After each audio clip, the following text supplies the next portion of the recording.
And in actual fact, and when we're talking about CO2 emissions, now I might not have this entirely correct, but I've been advised that the state government's holding out in terms of CO2 emissions until some of this stuff that's going on in the north of the state in terms of mining goes ahead. Well, fine, I don't mind if these mining companies get all the CO2 permits. But the only way they're going to get it is they're going to have to purchase them, and they're going to then have to prove that they're adding value to whatever they're producing compared to someone else. So to outbid someone, you've got to actually use the resources more efficiently, which means we get more value from the use of those resources. Currently, that's not the case. They might have more subsidies. The coal industry and some of the mining industries have a lot more subsidies, so they could use those resources to corner the market and stop the, say, renewables still require about 10% input energy, you know, 90% greenhouse emissions sort of thing. Right. They still need to buy a small amount of permits. They would, but they wouldn't have to. You wouldn't have to buy as many. The coal industry, the coal-fired power stations have to buy lots. Yeah, but if they got all the subsidies, they could. Well, of course, you remove this. I mentioned before, part of the ecological tax reform, I said tax these things, and that currently, to some extent, they're subsidised. Of course, you'd remove the subsidies altogether. In an ideal situation. Well, yeah, an ideal. I guess I talk from an ideal situation. I try to take I know there's the politics involved, and that's something that as the SA Greens you've got, and the Greens in total have to think about. I still think it's worth talking about the ideal situation and going from there. If we lived in an ideal political world, what could we do to do this? Okay, then you've got to compromise, and hopefully you get to that at some stage in the future. I'm aware of that, but I guess it's my job to talk about the ideal situation. The politics department talks about that, and you, I guess, spend a lot more time thinking about that and probably less about the economics, but I think you should be thinking about the economics a bit more. Yep. Question on the tax versus auctioning. Yes. They can both be constrained by cap, presumably. Sorry? They can both be constrained by cap.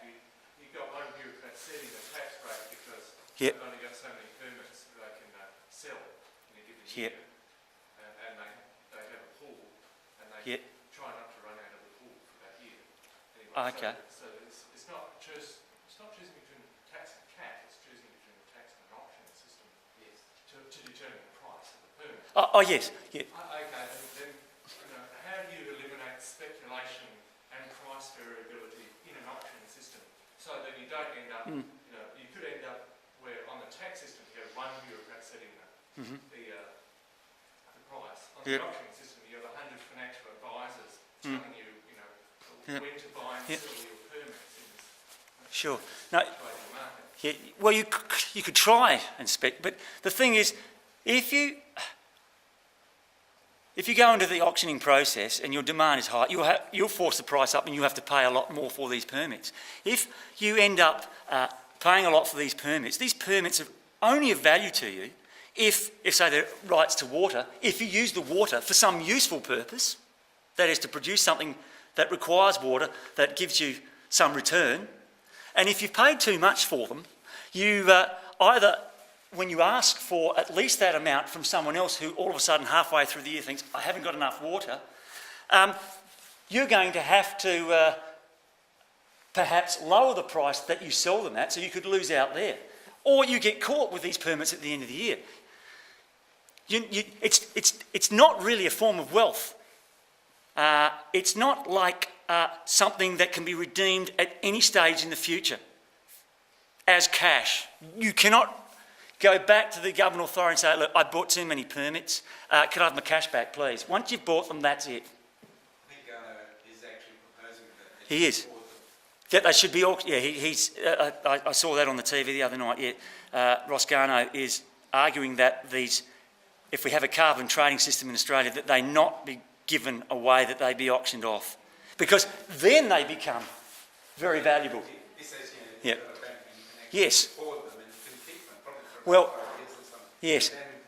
That depends again on how you design the system, because obviously the sort of system that I think you should have is where the permits have a limited life, we can hoard them over the lifetime, but if that's only 1, 2 or 3 years, that reduces your ability to profit from hoarding, but getting firms or people or organisations, entities to purchase these permits originally rather than handing them out further reduces the gain that you can get through speculation and hoarding.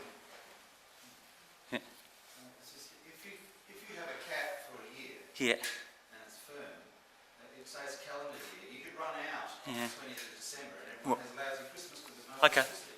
Yeah, well, that's a good point. The other thing about this cap is that my argument would be that we would be, well, firstly, because from a desirability perspective, we're better off here at S star, which is well short of the cap. But we'd be crazy. But we could, if we wanted to. Let's say there's only one type of resource, okay? We just use one. And we have a cap and trade system where the amount of resources used has the economy right at SS. Well, it would be stupid to do that, I would argue, if only because we could miscalculate. Why would you want to be on the ecological precipice? So from a risk-averse perspective, it makes sense.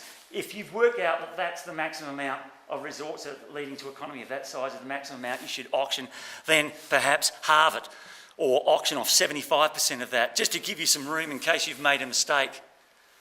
I guess, no, that still doesn't overcome the problem because all of that 75% could be used up on the 25th of...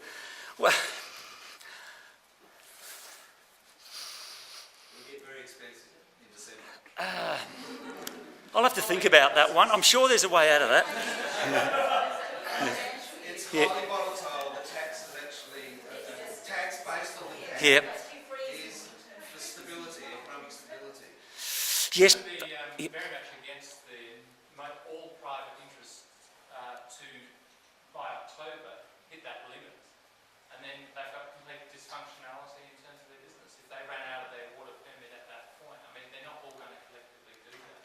Yeah, I think that's a good point. I mean, you might get some poor managers doing that, but I'm sure the majority... In fact, I would argue that some companies would probably purchase too many permits. Just in an emergency, which is great, which is even better because by the end of the year, when they're left with these insurance-type permits, they just become null and void. Can't be used. So we'd probably get something a bit less than the amount allowable under the cap. So really, a risk-averse firm would probably purchase more than they really need. And if someone runs out just around Christmas with a week to go, a firm might say, well, we really don't need these extra permits, we'll sell them to you. And this firm that says, we're going to run out in 6 days' time, would be willing to pay quite a bit for them, perhaps. Oh. I'm sure it'd have to be modified and tweaked and redesigned. I guess what I'm outlining here, just the basic points of... Now, I'm sure there's probably a few things wrong with what I've said. It's not the perfect sort of system, but these are sorts of issues that do have to be taken into account. But overall, I think that a cap is just taxing won't ensure sustainability. And it will require a bureaucrat for every day, if they want to zero in on the sustainable level of use or rate of use of water or fish extraction, they would have to work out what that is and then work out the tax. And they're likely to get the tax wrong.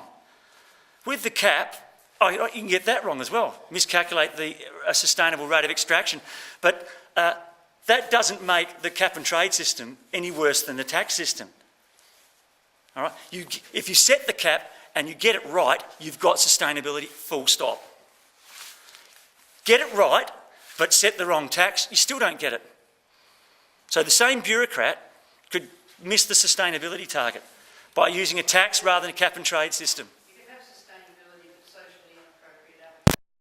You would, if the auctioning process leads to the wrong sort of... but in my opinion, and most people here I'm sure would agree with me, sustainability is far more important than a little bit of inefficiency.